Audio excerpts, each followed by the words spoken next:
नमस्कार मित्रांनो, अभ्यास ट्री या यूट्यूब चॅनलमध्ये आपल्या सर्वांचं स्वागत आहे. आजच्या या व्हिडिओमध्ये आपण मराठी व्याकरणातील महत्त्वाचा एक भाग पाहणार आहोत, तो म्हणजे संधी. आणि संधीचं पूर्ण या ठिकाणी सविस्तर विश्लेषण आपण या आजच्या व्हिडिओच्या माध्यमातून पाहणार आहोत. मित्रांनो, जर आपण आमच्या या चॅनलवरती नवीन असाल, तर आमच्या या चॅनलला सबस्क्राईब करा आणि बेल आयकॉन प्रेस करायला विसरू नका. मित्रांनो, जाऊयात पुढे आणि पाहूयात संधीचं पूर्ण विश्लेषण या ठिकाणी. महा-टी-ई-टी, टी-टी-ई-टी तसेच पोलीस भरतीसाठी व्याकरणाची जी काठिण्य पातळी आहे, ती लक्षात घेऊन आपण संधी या प्रकरणाचा सविस्तररित्या परीक्षाभिमुख अभ्यास खालीलप्रमाणे या ठिकाणी मांडलेला आहे. यात नियमांचे बारकावे आणि अपवादांवर विशेष भर या ठिकाणी दिलेला आहे.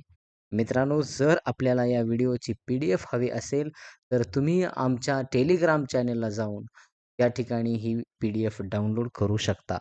जाऊयात पुढे आणि पाहूयात आजचा महत्त्वाचा घटक, तो म्हणजे संधी. आपला आजचा पाठ आहे तो म्हणजे संधी आणि या ठिकाणी संधी म्हणजे काय याची या ठिकाणी व्याख्या आपण पाहत आहोत.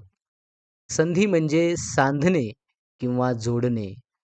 म्हणजेच दोन शब्द एकत्र येताना पहिल्या शब्दातील शेवटचा वर्ण आणि दुसऱ्या शब्दातील पहिला वर्ण एकमेकात मिसळून एक नवीन वर्ण तयार होतो, यालाच आपण संधी असे म्हणत असतो. बघा, या ठिकाणी संधीचं या ठिकाणी आपल्याला पूर्ण विश्लेषण पाहायला मिळत आहे आणि त्यामध्ये आपण सर्वप्रथम संधीची व्याख्या या ठिकाणी घेतलेली आहे. संधी या शब्दाचा अर्थ सांधणे किंवा जोडणे असा होतो. म्हणजे जसं की आपण दोन शब्द पाहिले, तर या ठिकाणी उदाहरण आपण जर पाहूयात, तर या ठिकाणी सूर्य अधिक अस्त तयार होतो, तो म्हणजे सूर्यास्त. बघा, या ठिकाणी आपण पाहूयात. आता यामध्ये य म्हणजे शेवटचं अक्षर बघा, दोन शब्द एकत्र येताना पहिल्या शब्दातील शेवटचा वर्ण इथं या ठिकाणी य म्हणजेच आहे याच्यात दडलेला आणि या ठिकाणी दुसऱ्या शब्दाचा पहिला वर्ण म्हणजे हा देखील आहे. तर यांचा मिळून अधिक बरोबर तयार झाला. म्हणजे नवीन वर्ण तयार झाला या ठिकाणी. म्हणजे सूर्य अधिक म्हणजे सूर्या आणि सूर्यास्त हा या ठिकाणी शब्द तयार होताना आपल्याला पाहायला मिळतो. तर अशा प्रकारची ही जी काही कन्सेप्ट आहे, संकल्पना आहे, यालाच आपण थोडक्यात संधी असं म्हणत असतो. आता या ठिकाणी आपल्याला महत्त्वाच्या संकल्पना देण्यात आलेल्या आहेत. ते म्हणजे सजातीय स्वर, विजातीय स्वर, आदेश म्हणजे काय आहे, ते देखील आपण यामध्ये पाहणार आहोत. पाहूयात मग सजातीय स्वर म्हणजे काय? एकाच उच्चार स्थानातून निघणारे स्वर म्हणजे आ, ई, उ हे जे स्वर आहेत, ते थोडक्यात सेम स्वर जे असतात, ते थोडक्यात आपण त्यांना काय म्हणत असतो? थोडक्यात सजातीय स्वर असं या ठिकाणी म्हणत असतो. आणि आता विजातीय स्वर म्हणजे कसं? जसं की भिन्न उच्चार स्थानातून निघणारे स्वर ई, उ, ए या पद्धतीने जसे वेगवेगळे स्वरांचे जे उच्चारस्थानं आहेत थोडक्यात, म्हणजे ते भिन्न उच्चारस्थान असतील, तर ते विजातीय स्वर आहेत असं आपल्याला या ठिकाणी सांगता येतं. त्यानंतर आदेश म्हणजे काय आहे? एका वर्णाच्या जागी दुसरा वर्ण येणे, याला आपण आदेश असं म्हणत असतो. आता मग उदाहरण जर पाहिलं, तर यणादेश आणि गुणादेश असे आपल्याला याचे उदाहरणं पाहायला मिळतात. पुढे आपण पाहणार आहोत. जाऊयात पुढे मग आदेश वगैरे जे काय आहे, हे सगळ्या कन्सेप्ट आपण क्लिअर करून घेणार आहोत. या ठिकाणी आपण आता पाहतोय संधीचे मुख्य 3 प्रकार. पहिला प्रकार आहे स्वरसंधी, म्हणजे स्वर अधिक स्वर दोन्हीकडेही पहिल्या वर्णात आणि म्हणजे पहिल्या शब्दाचा शेवटचा वर्ण आणि दुसऱ्या शब्दाचा पहिला वर्ण, म्हणजे या दोन्ही ठिकाणी आपल्याला स्वर पाहायला मिळतो. जसे आपण आता सूर्यास्ताचं पाहिलेले आहे. म्हणजे अधिक या पद्धतीनं ती आहे थोडक्यात स्वरसंधी. आता त्यानंतर व्यंजन संधी. एकीकडे सुरुवाती म्हणजे पहिल्या शब्दाचा शेवटचा वर्ण हा व्यंजन असतो आणि दुसऱ्या शब्दाचा पहिला वर्ण हा स्वर किंवा व्यंजन असू शकतो. त्यानंतर तिसरा प्रकार आहे तो म्हणजे विसर्ग संधी. पहिल्या शब्दाचा शेवटचा वर्ण हा विसर्ग असतो आणि दुसऱ्या शब्दाचा पहिला वर्ण हा स्वर किंवा व्यंजन असू शकतो. अशा प्रकारे ही संधीचे मुख्य 3 प्रकार आपल्याला या ठिकाणी पाहायला मिळतात. त्यातले आपण आता पहिला प्रकार पाहूयात, तो म्हणजे स्वरसंधी काय आहे? स्वरसंधीमध्ये जेव्हा एकमेकांशेजारी येणारे दोन्ही वर्ण हे स्वर असतात, अशा वेळी स्वरसंधी होत असते. आता मग या ठिकाणी पहिला आहे या ठिकाणी दीर्घादेश म्हणजे सजातीय स्वरसंधी. आता सजातीय स्वर संधीमध्ये 2 सजातीय स्वर एकत्र आल्यास त्यांच्या जागी त्याच जातीतील दीर्घ स्वर येतो. बघा 2 सजातीय स्वर या ठिकाणी. म्हणजे बघा ते काय होतात एकत्र येतात. त्यांच्या जागी त्यांचा दीर्घ स्वर तयार होतो. जसं आपण मगाची पाहिलेली आहे अ अधिक अ बरोबर या ठिकाणी आ. तसेच अ अधिक आ तयार होतो आ. या पद्धतीनं. म्हणजे किंवा मग आणखी आ अधिक अ तरीही त्या ठिकाणी आच तयार होईल आणि आ हे दोन्हीही असले तरी सुद्धा थोडक्यात त्या ठिकाणी आच तयार होईल. या पद्धतीनं. म्हणजे ही जी संधी आहे याला आपण दीर्घादेश असं म्हणत असतो किंवा त्याला आपण सजातीय स्वर संधी म्हणतो. या ठिकाणी आपल्याला पाहायला मिळेल, की स्व अधिक अध्याय म्हणजे इथं आणि या ठिकाणी अधिक या पद्धतीनं तयार झालेलं आहे. म्हणजे इथं लागलेला आहे, तयार झाला स्वाध्याय. या ठिकाणी मिष्ट अधिक म्हणजे परत एकदा त्याच ठिकाणी अशीच संधी पाहायला मिळते मिष्टान्न. म्हणजे मिष्ट अधिक अन्न बरोबर मिष्टान्न. अनेक मुले मिष्टान्न लिहितात. बघा तर या ठिकाणी जी चूक आहे म्हणजे इथं अनुस्वार लिहायची गरज नाही. हे आपण या ठिकाणी पाहावं.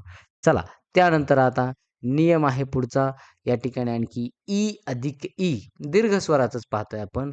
इथं ई असेल पहिला आणि दुसराही जरी समजा पहिल्या शब्दाचा शेवटचा वर्ण आणि दुसऱ्या शब्दाचा पहिला वर्ण दोन्हीकडे ई असेल तरीसुद्धा त्याचं दीर्घस्वर तयार होतो ई. या ठिकाणी सेम वरच्यासारखी कंडिशन आपल्याला इथं दुसराहीच पाहायला मिळेल. इथं असा या पद्धतीनं जरी असेल तरी तो म्हणजे ई रे इडलिंबूचा म्हणजेच दीर्घ स्वर आपल्याला पाहायला मिळतो. हे आपण या ठिकाणी लक्षात घ्यावं. चला त्यानंतर मग पाहूयात आता इथं गिरी अधिक ईश इथं दुसरी वेलांटी आहे. म्हणजे ई अधिक ई असं व्हायला लागलेलं आहे. म्हणजे गिरीश असं तयार झालं. ही संधी या ठिकाणी होताना पाहायला मिळत आहे.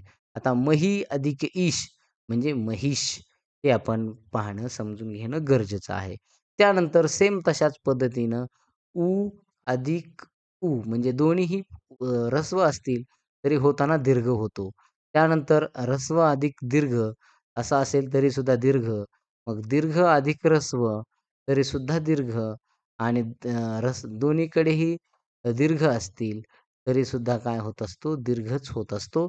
जसं की इथं बघा पहिला उकार आहे गुरु म्हणजे इथं उ आणि त्यानंतर इथं इथंही उ आहे. म्हणजे ही संधी या ठिकाणी पाहायला मिळते. म्हणजे गुरु अधिक उपदेश म्हणजेच गुरुपदेश असं या ठिकाणी. इथं रू झाला, दीर्घ झाला. हे आपण लक्षात भू अधिक उद्धार इथं उ आहे आणि दुसरा हा म्हणजे ऱ्हस्व आहे. म्हणजे उ आणि उ या ठिकाणी ही संधी पाहायला मिळते. तो तयार झालेला आहे बुद्धार. बघा भू अधिक उद्धार बरोबर बुद्धार हे आपण या ठिकाणी लक्षात घेणं गरजेचं आहे. चला त्यानंतर आता पाहूयात गुणादेश. वरचा आपण पाहिला दीर्घादेश म्हणजेच सजातीय स्वर संधी. आता या ठिकाणी आपण पाहतोय गुणादेश. गुणादेशामध्ये आपण या ठिकाणी पाहूयात मग अ आणि आ म्हणजे जर समजा आता इथं या ठिकाणी आपल्या लक्षात येते स्वर हे कसे आहेत विजातीय स्वर या ठिकाणी येताना पाहायला मिळत आहेत.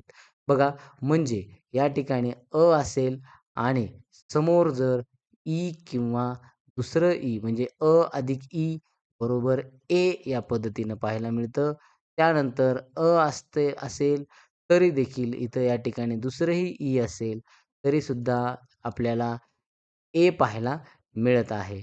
म्हणून मग आता या ठिकाणी आपण समजून घ्यायचं आहे. आता इथं आ जरी असेल आणि त्या पद्धतीनं तरीसुद्धा इथं या ठिकाणी ए पाहायला मिळतंय.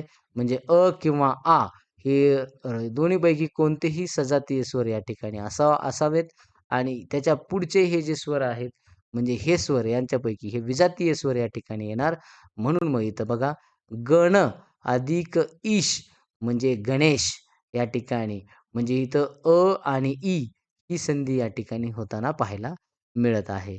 यथा, आ आणि ई म्हणजे इथं यथेष्ट बघा यथा अधिक इष्ट बरोबर यथेष्ट इथं या ठिकाणी ही संधी आपल्याला होताना पाहायला मिळत आहे.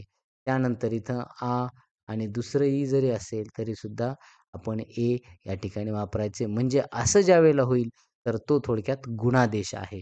त्यानंतर इथे अ आणि बघा या दोन्हीपैकी म्हणजे अ किंवा आ हे असतील आणि पुढे ऱ्हस्व उ असेल किंवा दीर्घ उ असेल तरीसुद्धा काय वापरायचं आपण ओ तयार होईल त्याचा. मग इथं या ठिकाणी चंद्र अधिक उदय म्हणजे अ आणि उ ही संधी या ठिकाणी पाहायला मिळेल. म्हणजे ओ तयार झाला म्हणजे या ठिकाणी चंद्रोदय अशा पद्धतीनं तयार होताना पाहायला मिळतंय. त्यानंतर सह अधिक अनुभूती. आता बघा या ठिकाणी हा दीर्घादेश आपल्याला पाहायला मिळतो. बघा इथं आपल्याला सह आणि इथं या ठिकाणी सहानू म्हणजे इथं आ झाला म्हणजे इथं दीर्घादेश आपल्याला पाहायला मिळतोय. आणि पण गंगा अधिक उदक, गंगा अधिक उदक म्हणजे या ठिकाणी गंगोदक म्हणजे इथं आ आणि उ असे तयार या ठिकाणी ही संधी या ठिकाणी होते. ते म्हणजे ओ म्हणजे गंगा अधिक उदक म्हणजे गंगोदक. इथं या ठिकाणी जी वरी आपण जी पाहिलेली आहे दीर्घादेश ती संधी या ठिकाणी सहानुभूतीमध्ये पाहायला मिळते. पण गंगा आणि उदक याच्यामध्ये गुणादेश आपल्याला काय होतो पाहायला मिळतो. त्यानंतर आता पुढे आणखी आपल्याला सांगता येईल ते म्हणजे अ किंवा आ जर असेल आणि पुढे जर ऋषीचं लागलं हे गुणादेश आपण परफेक्ट लक्षात ठेवावा. बघा अ अधिक ऋ आणि त्यानंतर आ अधिक ऋ असं असेल तर त्यावेळेला त्याचं अशा पद्धतीनं तयार होत असतं. म्हणजे या पद्धतीनं हलंत असेल. बघा देव आणि ऋ म्हणजे देवर्षी. बघा महा आणि आ अधिक ऋ म्हणजे इथं सुद्धा तयार होतंय. महर्षी या पद्धतीनं आपल्याला सांगता येईल. म्हणून मग देव अधिक ऋषी बरोबर देवर्षी आणि महा अधिक ऋषी बरोबर महर्षी. म्हणजे या ठिकाणी आपण हा गुणादेश पाहिलेला आहे. गुणादेश हा आपल्याला या ठिकाणी पाहायला मिळतो. म्हणजेच हे गुणादेश हा आपल्याला स्वरसंधीमध्येच पाहायला मिळत आहे. त्यानंतर आहे पुढे आता वृद्ध्यादेश. आता वृद्ध्यादेशमध्ये आपण जाऊयात. नियम या ठिकाणी बघा आणि आ या दोन्हीपैकी एक स्वर असेल आणि दुसऱ्या शब्दाचा पहिला वर्ण हा ए किंवा आय अशा पद्धतीनं असेल तर त्या ठिकाणी वापरायला पाहायला आपल्याला मिळतं. अधिक ए बरोबर त्यानंतर आ अधिक ए बरोबर त्यानंतर अ अधिक बरोबर त्यानंतर आ अधिक बरोबर या पद्धतीनं जाऊयात उदाहरणं पाहू. सदा आ अधिक ए म्हणजे ऐ सदा अधिक एव सदैव. बघा एक अधिक एक एकैक. बघा एकैक या ठिकाणी म्हणजे अधिक ए म्हणजे ही संधी या ठिकाणी पाहायला मिळेल. बघा हे आपल्या लक्षात येते. आता त्यानंतर पुढे आ अधिक औ. बघा म्हणजे इथं अधिक ओ बरोबर औ. इथं बघा त्यानंतर आ अधिक ओ तरी त्या त्या ठिकाणी औच पाहायला मिळेल. त्यानंतर अधिक औ त्या ठिकाणी सुद्धा औ पाहायला मिळेल. त्यानंतर आ अधिक औ तरीसुद्धा आपल्याला औच पाहायला मिळतो. म्हणजे या ठिकाणी गंगा आणि ओघ, गंगा अधिक ओघ म्हणजे आ अधिक ओ म्हणजे औ म्हणजे या ठिकाणी ही संधी पाहायला मिळेल. गंगौघ, वन आणि औ अ अधिक औ म्हणजेच औ तयार होणार म्हणजे ही संधी या ठिकाणी पाहायला मिळते. वन अधिक औषधी म्हणजेच वनौषधी. असं या ठिकाणी आपल्याला पाहायला मिळेल. त्यानंतर आहे आता पुढचा भाग यनादेश. आता यनादेश जो आहे, हा यनादेश आपण लक्षात ठेवायचा आहे. आपण आतापर्यंत हा चौथा स्वर बघतोय. दीर्घादेश, त्यानंतर आपण पाहिलेला आहे या ठिकाणी दीर्घादेश आहे. सोबतच आपण गुणादेश आणि त्यानंतर वृद्ध्यादेश आणि आता यनादेश आपण या ठिकाणी पाहतोय. बघा इ, ई, उ, ऊ, ऋ यांच्यापुढे कोणताही विजातीय स्वर आला. बघा, तर विजातीय स्वर आल्यास अनुक्रमे य, व, र म्हणजे अशा पद्धतीने हे आदेश तयार होताना पाहायला मिळतात. मग जसं ईचं बघूयात. ई, ई अधिक विजातीय स्वर असेल तर य आणि स्वर तयार होईल. म्हणजे कसा बघूयात उदाहरण. प्रीती अधिक अर्थ म्हणजे इथं पहिली वेलांटी आहे म्हणजे ही या ठिकाणी ई आहे आणि हा आहे. हा विजातीय स्वर आला. म्हणजे तयार काय झाला? य आणि स्वर म्हणजे य मध्ये त्या थोडक्यात तयार झाला. म्हणजे तयार काय झालं ते प्रीत्यर्थ या ठिकाणी बघा. प्रीत अधिक य आणि अर्थ म्हणजे ही या ठिकाणी अशा पद्धतीने आपल्याला पाहायला मिळेल म्हणजे तयार झाला प्रित्यर्थ. इति पहिली वेलांटी आहे म्हणजे ई अधिक आ. बघा या ठिकाणी या म्हणजे य मध्ये आ तयार झालं. म्हणजे य अधिक आ म्हणजे या म्हणजे तयार झाला मग इति अधिक अधिक बरोबर इत्यादी. इति अधिक आदी बरोबर इत्यादी. आता त्यानंतर उ किंवा उ यांच्या समोर जर विजातीय स्वर आला तर व तयार होईल आणि जो स्वर असेल त्या पद्धतीनं तो तयार होईल. बघूयात मग उदाहरण. सु अधिक अल्प. आता इथं आहे बघा या ठिकाणी सु म्हणजे इथं उ आहे आणि त्यानंतर पुढे आहे. मग इथं काय करायचं आहे?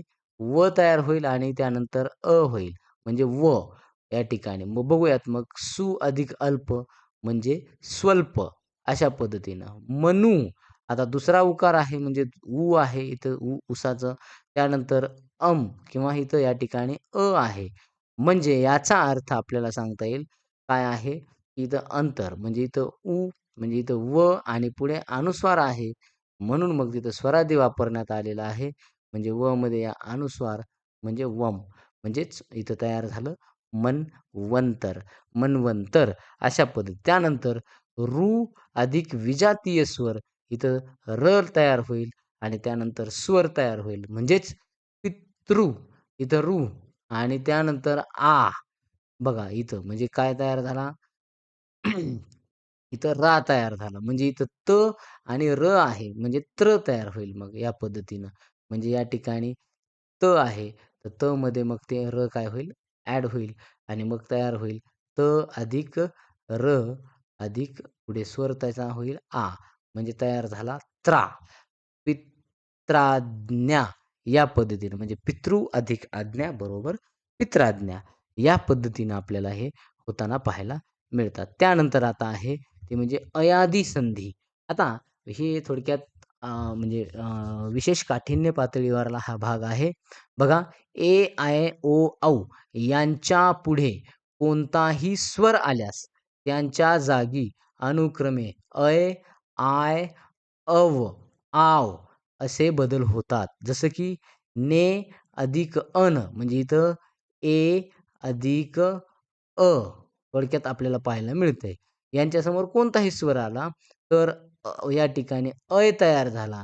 म्हणजेच कसा नयन म्हणजे यामध्ये नय, म्हणजे नय, नयन अशा पद्धतीनं शब्द तयार झालेला आहे तो नयन. त्यानंतर पुढे गय अधिक अक. बघा या ठिकाणी मग अधिक म्हणजे इथं काय तयार झाला? चा काय तयार होईल? इथं या ठिकाणी ए असेल तर आय पासून असेल तर आय तयार होईल. म्हणजेच या ठिकाणी आय तयार होईल. म्हणजे हा बनला गाय.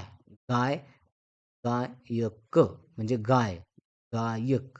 ह्याच्यात आपण या ठिकाणी ॲड केलेला आहे. म्हणजे गाय अधिक म्हणजे गायक या पद्धतीने. म्हणजे गयचा गाय तयार होईल. कारण हा अ आलेला आहे म्हणून. आता ओ अधिक अन म्हणजे या ठिकाणी ओ आहे आणि ओ नंतर स्वर आलेला आहे. म्हणजे ओ म्हणजे या ठिकाणी ओ आहे आणि ओचा पुढे अ आलेला आहे. म्हणजे अव झाला याचा. म्हणजेच या ठिकाणी आपल्याला सांगता येईल तो पो आहे म्हणजेच ओ. तर प वर अ होईल पव. म्हणजे पव आणि न या पद्धतीनं म्हणजे ओचा औ या ठिकाणी होताना पाहायला मिळतो. त्यानंतर आहे नौ अधिक इक म्हणजे आता या ठिकाणी औचा आव होणार म्हणजे नौ म्हणजे या ठिकाणी औ अधिक ई, ई आलेला आहे. म्हणजे कोणताही स्वर आला तर त्यांच्यासमोर त्यांचा आव तयार होईल. म्हणजे इथं न नंतर नाव आणि त्या इक आहे त्यामुळे नाविक या पद्धतीनं आपल्याला हे उदाहरणं पाहायला मिळतात. व्यवस्थित लक्षात ठेवणे आपण आपले गरजेचं आहे. बघा आपण एकदा 1 मिनिटामध्ये रिवाईज करूयात. आपण स्वरसंधी पाहतोय आणि स्वरसंधीचे आपण हे 5 आदेश या ठिकाणी पाहिलेले आहेत. बघा स्वरसंधीमधला पहिला आदेश आपण पाहिला दीर्घादेश या ठिकाणी आपल्याला सांगता येईल. त्यानंतर दीर्घादेशमध्ये आपण एक गोष्ट पाहिली 2 सजातीय स्वर आले तर त्यांची थोडक्यात दीर्घ स्वर तयार होतो तो दीर्घादेश. त्यानंतर दुसरा पाहिला गुणादेश. आता गुणादेशमध्ये आपण एक गोष्ट पाहिलेली आहे की विजातीय स्वर जेव्हा समोर येतो त्यावेळेला म्हणजे आच्या नंतर ई येईल किंवा ऊ येईल तर त्याचा थोडक्यात त्या ठिकाणी च्या नंतर ई आला तर ए तयार होतो. त्यानंतर च्या नंतर ऊ आला तर ओ तयार होतो. हे आपण पाहिलेलं आहे आणि च्या नंतर रू आला तर आपण तयार होताना पाहायला मिळतंय. म्हणजेच अशी पद्धत जर असेल किंवा असं जर आपल्याला कधी पाहायला मिळेल तर तो गुणादेश आहे हे आपण समजून घ्यायचंय. त्यानंतर वृद्धादेश या ठिकाणी आपल्याला च्या नंतर अ, च्या नंतर ए आला किंवा आय आला, तर त्यावेळेला आयच होणार. मग त्यानंतर च्या नंतर औ आला, तर तो औच होणार. म्हणजे तो वृद्धादेश आहे, हे आपण या ठिकाणी लक्षात घेणं गरजेचं आहे. आता यणादेश जो आहे, तो काय सांगतो, की यणादेशमध्ये ऊ किंवा रू यांच्यापुढे कोणताही विजातीय स्वर आला, तर तो व र यावरून आपण हा यणादेश लक्षात ठेवायचा आहे. व र हे काय होतात आदेश तयार होत असतात. त्यानंतर मग अयादी संधी जी आहे ही आय, औ यांच्यापुढे कोणताही स्वर आला तर आय किंवा आव असे बदल आपल्याला होताना पाहायला मिळतात. तर ही अयादी संधी आहे. त्यानंतर आपण आता पाहतोय ती म्हणजे व्यंजन संधी. आता व्यंजन संधीमध्ये आपण या ठिकाणी पहिला वर्ण व्यंजन असतो, दुसरा वर्ण हा व्यंजन किंवा स्वर असू शकतो किंवा असतो. त्यानंतर मग आता तृतीय व्यंजन संधी या ठिकाणी आपण पाहूयात. बघा पहिल्या 5 वर्गातील आता 5 वर्ग आपल्याला माहिती पाहिजेत. क, च, ट, त, प. हे पहिले 5 वर्ग आहेत. या म्हणजे वर्गातील कठोर व्यंजनापुढे आता व्यंजन कठोर किंवा आपल्याला हे माहिती असणं गरजेचं आहे. कठोर व्यंजनापुढे स्वर किंवा मृदू व्यंजन आले. आता कठोर व्यंजन कोणते असतात? समजा आता एक उदाहरण सांगतो. तर क, ख, कचा वर्ग घेऊयात. ग, घ आणि ङ. तर या ठिकाणी आपण हे पहिले 2 वर्ण हे कठोर वर्ण आहेत आणि दुसरे 2 वर्ण हे मृदू व्यंजन आहेत असं आपण या ठिकाणी सांगता येतो.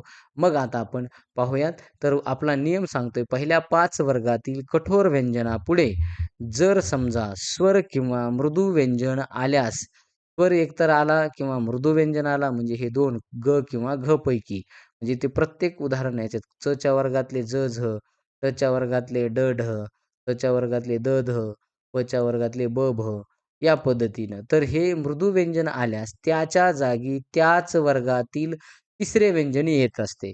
म्हणजे जर हे आता जो वर्ग आहे त्यावरून ते ठरत असतील. आता या ठिकाणी क असेल तर त्याचा ग होणार. ट असेल तर थोडक्यात च असेल तर त्याचा ज होणार. ट असेल तर त्याचा ड होणार. त असेल तर त्याचा आपल्याला हे पाहायला मिळतो तिसरा म्हणजे द व्हायला द होतो. प असेल तर त्याचा ब होताना पाहायला मिळतो. म्हणजे हे थोडक्यात आपण समजून घेणं गरजेचं आहे. आता बघूयात या ठिकाणी बघा क चा ग होतो. वाक अधिक ईश म्हणजे वागीश या पद्धतीनं. बघा क चा ग झालेला आहे. क अधिक दिक अधिक अंबर म्हणजे इथं क चा ग होतो दिगंबर या ठिकाणी म्हणजे क चा ग झाला. आता ट चा ड होतो. म्हणजे इथं बघा षट अधिक रिपू हा ट आहे. त्यानंतर पुढे र आलेलं आहे म्हणजे थोडक्यात रिपू या ठिकाणी म्हणजे षड्रिपू या पद्धतीनं पाहायला मिळेल. त्यानंतर आहे त चा द होतो. सत अधिक आचार सदाचार. चित अधिक आनंद चिदानंद. परीक्षेत वारंवार विचारला जाणारा हा शब्द आहे चिदानंद. हे आपण लक्षात घेणं गरजेचं. सत अधिक आचार, सदाचार आणि चित अधिक आनंद, चिदानंद. म्हणजे या ठिकाणी तृतीय व्यंजन संधी म्हणजे तिसरं काय होतं पहिले 5 कठोर जे व्यंजनं आहेत, त्या व्यंजना म्हणजे कोणत्याही 5 वर्गातील हां, तर त्या ठिकाणी त्यांच्यानंतर स्वर किंवा मृदू व्यंजन आले, तर त्याचे तिसरे व्यंजन हे त्याची संधी होते. म्हणजे त्यालाच आपण थोडक्यात तृतीय व्यंजन संधी असं म्हणत असतो. हे त्याचं क चा ग होणे, ट चा ड होणे, च चा ज होणे, त्यानंतर पुढे त चा द होणे अशा पद्धतीने. आता प्रथम व्यंजन संधी आहे. तर बघा पहिले व्यंजन मृदू असून त्यापुढे कठोर व्यंजन आल्यास त्या पहिल्या व्यंजनाऐवजी त्याच वर्गातील पहिले कठोर व्यंजन येते. आता बघा म्हणजे कसं? उदाहरण आपण या ठिकाणी बघू. पहिले व्यंजन मृदू आहे. या ठिकाणी पहिल्या शब्दाचं शेवटचा वर्ण आणि दुसरे कोणते आहे? कठोर व्यंजन आहे. म्हणजे इथं क आलेलं आहे. आता मग या ठिकाणी चा आपल्या इथं हे द आहे त्याचा पहिला व्यंजन कठोर व्यंजन येणार. म्हणजे चा गट कोणता आहे? वर्ग आहे त, थ, द, ध, न. याचा कोणता आहे पहिला? त. म्हणजे इथं चा काय होणार? त होणार. म्हणून मग चा त झाला. विपद अधिक काल बरोबर विपत्काल. वाघ अधिक पती वाक्पती. शास्त्र अधिक कार बघा या ठिकाणी मग पाहायला मिळेल शास्त्रकार. हे आपल्याला सांगता येतं. येथे हा नियम लागू होत नाही. हा एक या ठिकाणी सामासिक शब्द आहे. परंतु आपण एवढं जरी काय करायचंय इथपर्यंत हे लक्षात ठेवायचे, की या ठिकाणी विपत्काल म्हणजे विपत्काल आणि वाघपती म्हणजेच वाघपती. ठीक आहे. त्यानंतर पुढे जाऊयात आता. शुद्ध पिपासा या ठिकाणी शुद्ध पिपासा म्हणजे इथं शुद्ध पिपासा या पद्धतीनं पाहायला मिळेल. आता त्यानंतर आहे व्यंजन संधीमधला तिसरा प्रकार तो म्हणजे अनुनासिक संधी. आता अनुनासिक संधीमध्ये काय होतंय, पहिल्या 5 वर्गातील कोणत्याही व्यंजनापुढे अनुनासिक आल्यास पहिल्या व्यंजनाबद्दल त्याच वर्गातील अनुनासिक येते. आता बघूयात मग. वाक निश्चय, वांग निश्चय म्हणजे क वर्गातील अनुनासिक आहे ङ त्या पद्धतीनं. म्हणून मग या ठिकाणी वांग निश्चय म्हणजे क चा काय झाला? ङ झाला. त्यानंतर षट अधिक मास म्हणजे ट चा काय झाला? थोडक्यात च चा झाला न. त्यानंतर चित अधिक मय, चिन्मय म्हणजे षटमास म्हणजे झाला षण्मास आणि चित अधिक मय बरोबर चिन्मय म्हणजे त चा काय झाला? न झाला. जगत अधिक नाथ म्हणजे जगन्नाथ इथे देखील त चा न होताना पाहायला मिळतं. त्यानंतर चौथा प्रकार आहे या ठिकाणी त या व्यंजनाचे विशेष नियम अतिशय महत्त्वाचे आहेत स्पर्धा परीक्षेच्या दृष्टिकोनातून. त या व्यंजनापुढे खालील वर्ण आल्यास काय बदल होतो? बघा सोबत जर च किंवा छ आलं तर याचा डबल च किंवा च ला छ अशा पद्धतीने जोडलं जाऊ शकतं किंवा जातं. सत अधिक चरित्र सच्चरित्र. सत अधिक छत्र सच्छत्र. त्यानंतर नंतर झ आलं तर तिथं त्या ठिकाणी डबल म्हणजे आणि बघा इथं उदाहरण सत अधिक अधिक जन सज्जन. उत अधिक ज्वल उज्ज्वल. म्हणजे अशा पद्धतीनं हे देखील आपण चा नियम खूप महत्त्वाचा आहे. तो लक्षात ठेवणं गरजेचं आहे. त्यानंतर त अधिक अधिक म्हणजे म्हणजे तत अधिक टीका म्हणजे तट्टिका. त्यानंतर त अधिक ल म्हणजे ला ल लागणार. उत अधिक लंघन म्हणजे उल्लंघन. मग हा विशेष नियम या ठिकाणी बघा. त अधिक श म्हणजे छ म्हणजे चा च आणि श चा छ होतो. इथं बघा सत अधिक शील म्हणजे सच्छील आणि उत अधिक श्वास उच्छ्वास या पद्धतीनं आपल्याला सांगता येईल. हे हे विशेष नियम आहे चा. आता चे नियम पाहूयात या ठिकाणी. बघा चे नियम ऱ्हस्व स्वरापुढे छ आल्यास या ठिकाणी रत्न इथं आहे आणि पुढे छ आलेलं आहे. तर त्याचा च येतो. म्हणजे रत्नछाया या पद्धतीने. या ठिकाणी काय झाला हा इथं तयार झाला. म्हणजे रत्नछाया या पद्धतीने. आता बघा शिव अधिक छत्र म्हणजे शिवछत्र या पद्धतीनं आपल्याला पाहायला मिळतं. आता संधीचा तिसरा प्रकार आहे तो म्हणजे या ठिकाणी विसर्ग संधी. विसर्गाच्या पुढे स्वर किंवा व्यंजन आल्यास तयार होणारा जो बदल असतो तो थोडक्यात विसर्ग संधी आहे. तर विसर्ग संधीचा प्रकार या ठिकाणी आपण पाहूयात. विसर्ग उकार संधी. आता विसर्गाच्या मागे स्वर असून पुढे जर मृदू व्यंजन किंवा आल्यास विसर्गाचा होतो. तो मागील मध्ये मिसळून मग पुन्हा होतो. बघा थोडंसं कॉम्प्लिकेटेड वाटू शकतं, परंतु बारकाईनं वाचन करत चला, तर यावरून आपल्याला समजू शकतं. बघा, मागचा स्वर इथं या ठिकाणी आहे आणि पुढचा स्वर जो आहे हा मृदू व्यंजन आहे किंवा बी येऊ शकतो. बघा या ठिकाणी. मग हे एकत्र येऊन यांचा होतो आणि मग होतो आणि तो या मागच्या मध्ये मिसळतो आणि मग त्याचा तयार होतो. म्हणून मग या ठिकाणी यशः अधिक धन बरोबर यशोधन. त्यानंतर मनः अधिक राज्य मनोराज्य. अधः अधिक वदन अधोवदन. तेजः अधिक निधी तेजोनिधी. या पद्धतीने आपल्याला पाहायला मिळेल. त्यानंतर पुढे विसर्गाची ही संधी आहे, ती आपण या ठिकाणी पाहूयात. बघा विसर्गाच्या मागे आ सोडून कोणताही स्वर आला आणि पुढे जर मृदू वर्ण आला असेल तर विसर्गाचा होत असतो. बघा आता इथं विसर्गाच्या मागे नाही तर इथं ई आलेलं आहे. म्हणजे नी अधिक आधार आणि पुढे आहे हा एक तर स्वर आहे किंवा मृदू व्यंजन असेल. नी अधिक आधार इथं तयार झाला. निराधार. दुः अधिक आत्मा दुरात्मा. बही अधिक अंग बहिरंग या पद्धतीनं सांगता येईल. त्यानंतर बघा विशेष विसर्गाची ही श, स, श आणि स अशी संधी आपण या ठिकाणी पाहूयात. विसर्गापुढे जर च किंवा छ आल्यास विसर्गाचा श होतो. नि अधिक चल म्हणजे निश्चल. विसर्गापुढे जर थ आल्यास विसर्गाचा स होतो. नि अधिक तेज बरोबर निस्तेज या पद्धतीनं. आणि उदाहरण आणखी एक आहे मनः अधिक ताप म्हणजे मनस्ताप. आता विसर्गापुढे क, ख, प, फ आल्यास मागे इ, उ आल्यास विसर्गाचा होतो. बघूयात मग आता मागे या ठिकाणी मागे इथं निही म्हणजे इथं विसर्गाच्या मागे ई किंवा उ आहे.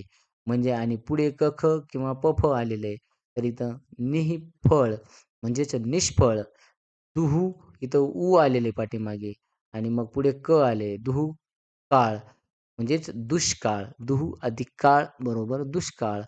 चतु चतुः अधिक पाद म्हणजे इथं पुढे फ आलेला आहे आणि अगोदर इथं आहे. म्हणजे याचा अर्थ होतो म्हणजे चतुष्पाद या पद्धतीने. आता चौथा प्रकार आहे विसर्गाचा विसर्ग लोप आणि दीर्घत्व. बघा विसर्गाच्या पुढे आल्यास विसर्ग लोप पावतो आणि त्यामागील ह्रस्व स्वर दीर्घ होतो. म्हणजे विसर्गाच्या पुढे आहे. बघा प्रत्येकाच्या समोर पुढे होता दिसताना पाहायला मिळतंय आणि जर समजा विसर्ग काय होतो लोप पावतो आणि त्यामागील स्वर हा दीर्घ होतो. हे मात्र लक्षात घ्यायचं आहे. म्हणजे इथं निही अधिक रस इथं काय झाला निरस म्हणजे इथं स्वर दीर्घ झाला नजला दुसरी वेलांटी या ठिकाणी आली म्हणजे दुसरं ई त्या ठिकाणी दीर्घ ई तयार झाला आणि त्यानंतर हा विसर्ग सुद्धा निघून गेला म्हणजे तयार झाला नीरस. त्यानंतर निही अधिक रव म्हणजे नीरव. त्यानंतर पुढे निही अधिक राजा बरोबर निराजा या पद्धतीनं. आता मराठीचे एक थोडक्यात विशेष संधी आहेत त्या म्हणजे संस्कृत नियमाशिवाय मराठीत काही वेगळ्या प्रकारे संधी होतात. पहिली संधी आहे ती म्हणजे पूर्वरूप संधी. बघा काही वेळा 2 स्वर एकत्र येतात तेव्हा पहिला स्वर कायम राहतो, दुसरा स्वर लोप पावतो. पहिला स्वर जर कायम राहत असेल तर त्याला रूप संधी असं म्हणायचं. दुसरा लोप पावत असतो. आता नदी अधिक आत इथं दुसरा स्वर लोप पावला म्हणजे नदीत. काही अधिक असा, काहीसा. खिडकी अधिक आत बरोबर खिडकीत. त्यानंतर पुढे पररूप संधी आहे. इथं पहिला स्वर काय होतो? लोप पावतो. 2 स्वर एकत्र येतात तेव्हा पहिला स्वर लोप पावतो व दुसरा स्वर कायम राहतो. म्हणजे घर अधिक ई, घरी अ लोप पावला, ई कायम राहिला. कर अधिक ऊन म्हणजे इथं करून, यातला लोप पावला. एक अधिक एक, एक. बघा संस्कृतमध्ये एक पण मराठी पररूप संधीत एक असेही होत असतं.